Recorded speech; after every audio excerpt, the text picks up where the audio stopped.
The G20 Summit is just like your annual class gathering. You have 7 friends in one corner thinking they are the cool kids. Then you have the rest who just wants to get through the event without feeling annoyed. But the upcoming summit in India has two classmates missing. China and Russia's leaders aren't attending, and this has shocked everyone. There's a big question circling around. Is the G20 on the path to becoming obsolete? And here's the funny thing, the one most affected isn't India. Delhi is rather cool about it, and they are the organizers. According to Jai Shankar, Xi Jinping missing the G20 summit is not unusual and has nothing to do with India. China probably realized that attending the summit would be a grand waste of time and nothing concrete would be accomplished. So Xi is sending Li Qiang, China's premier instead, who is still a very high-ranking official, to the event, which India has accepted. But the country that took affront to this was the United States, which is rather bizarre. I'm sure if Biden didn't attend, China couldn't care less and probably won't waste time mentioning it. The NSA advisor Jake Sullivan told China not to play the role of a spoiler and encouraged Xi to attend the summit. On the surface, this seems like just another petty jab at China, but it goes deeper than that. Xi avoiding the G20 allows us to draw two conclusions. Firstly, he doesn't want to be in the same room as President Biden. He probably realized that nothing can be accomplished and all the friendly talk, all the handshaking won't result in anything concrete. And the second point is far more important. China doesn't see the G20 as a platform to push real change that is in their national interest. We know that China is facing a real estate crisis, so it's very likely Xi is staying back home to settle his domestic issues rather than spending time chasing rabbits at the summit. Now, obviously, this isn't a good sign. If China were to attend, it would be to iron out their differences with the United States. But we need to look at the recent events that are signaling a no-hope situation for President Xi trying to deal with Biden directly. And let's start with the previous G20 meeting in Bali last November when Biden met Xi. Just look at the picture, guys. They look like best friends, right? Such a lovely moment. And on paper, they came to a common understanding that the strained relations have to be mended. Whether it's geopolitics or economics, China and America have to cooperate or the world will suffer. Everyone is in agreement on this. Despite all the usual critiques of China, America at least upheld the One China policy and set up the Blinken meeting. I think that was the peak of US-China relations since Biden took office, which is rather sad. And after that, everything literally went downhill. Blinken's meeting with President Xi was awkward, with nothing being accomplished, and here's why. China has been calling for the US to translate their statements into actions. It's cool saying that relations will improve. It's good to have more dialogues. But if it doesn't translate into concrete actions, what's really the point?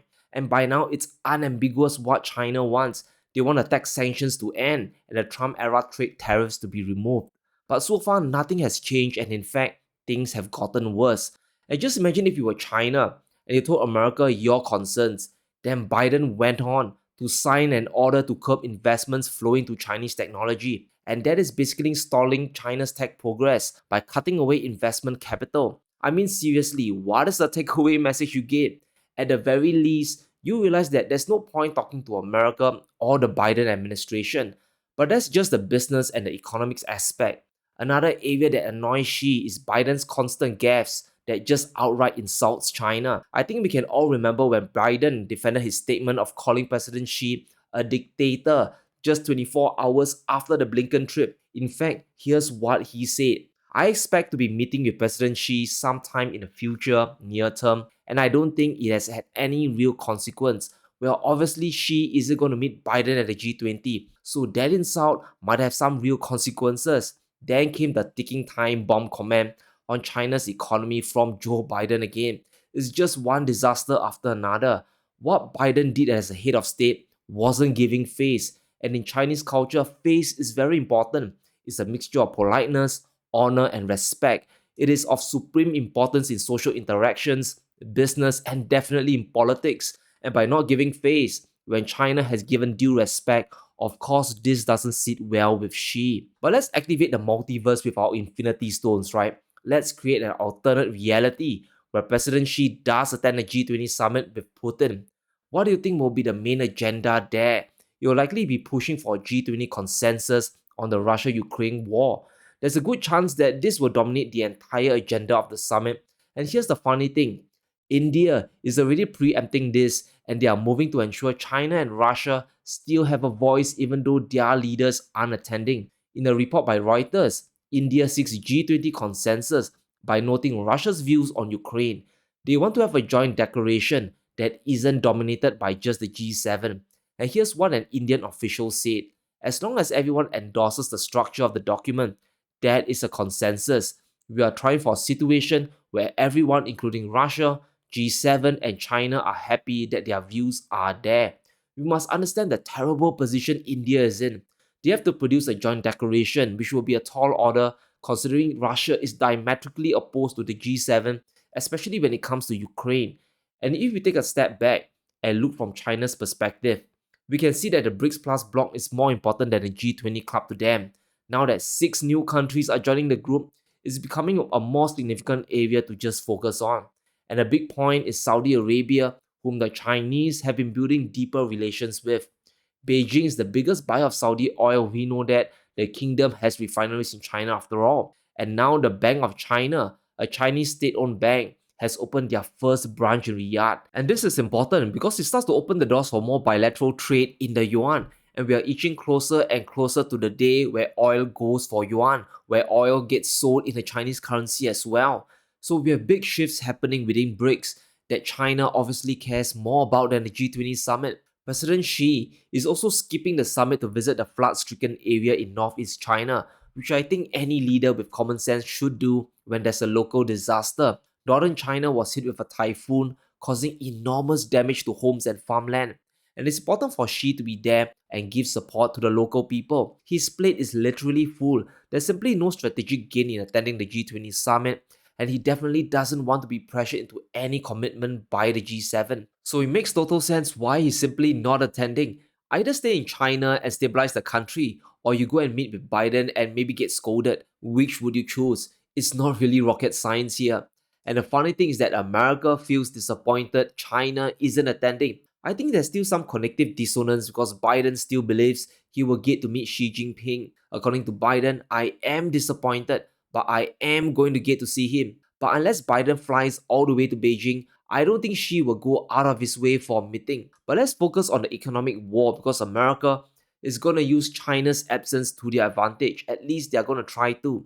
They are going to push their agenda at the G20 summit for sure. In a story from Bloomberg, Biden looks to woo back allies as Putin Xi skips G20 summit. US set to boost development funding in counter to China. And once again, guys, the focus here is all about China, China, China. There's this strange obsession that I just don't understand.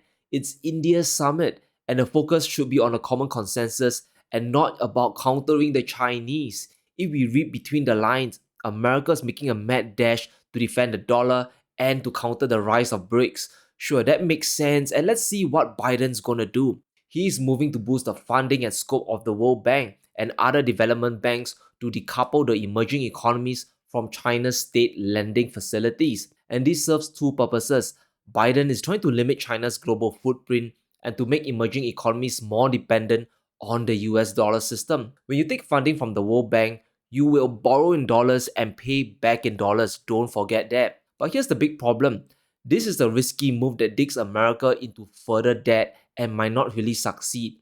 China's already entrenched in the emerging markets with decades of investing there. If America wants to dethrone China, they will have to borrow tons of money at higher interest rates to make it happen, and they are about to do it. According to Reuters, the White House is seeking $3.3 billion from Congress to complement earlier steps by the US and close allies to raise $600 billion by 2027 in public and private money. Firstly, to counter China in regions like Africa, $3 billion isn't going to cut it. Beijing has over 150 billion invested there already, but can America borrow the same amount at 4 to 5% interest rates? That would just spike bond yields even higher. And for the $600 billion sum raised by 2027, that is going to be near impossible considering the world is already moving towards a recession. Europe is already in one. Asking them to cough out 600 billion isn't realistic. It's probably some arbitrary number that they just plucked from the thin air. And I think the event will be one big nothing burger. It won't be like the BRICS summit where we had a ground shifting expansion announcement without China and without Russia. This will more or less be another G7 summit. But if there's one meeting to pay attention to, it's going to be when Putin visits Beijing. President Xi has invited Russia to China for the Belt and Road Forum, and this will have a more concrete outcome that will affect the world order rather than the G20 summit. And in that agenda, we can probably expect something new and unprecedented, and it's likely to revolve around energy and Russia cutting away gas supply to Europe. Russia is moving to build another gas pipeline to China by 2030, the Power of Siberia 2 pipeline. And this is a clear sign that Putin is decoupling from the West, and we have said it many times now. We have to look at Russia and China as one unified economic bloc. Russia is supplying the Chinese with energy, while China is sending over finished goods and products. We can see how trade has evolved between Russia and China. After Western companies pulled out, Chinese firms simply filled the gap and expanded their footprint in the country. Trade went from around $5 billion a month pre-war to over $10 billion in July this year. China has effectively replaced Western demand, and Russia believes that the trade volume with China, both exports and imports, will reach $200 billion a year.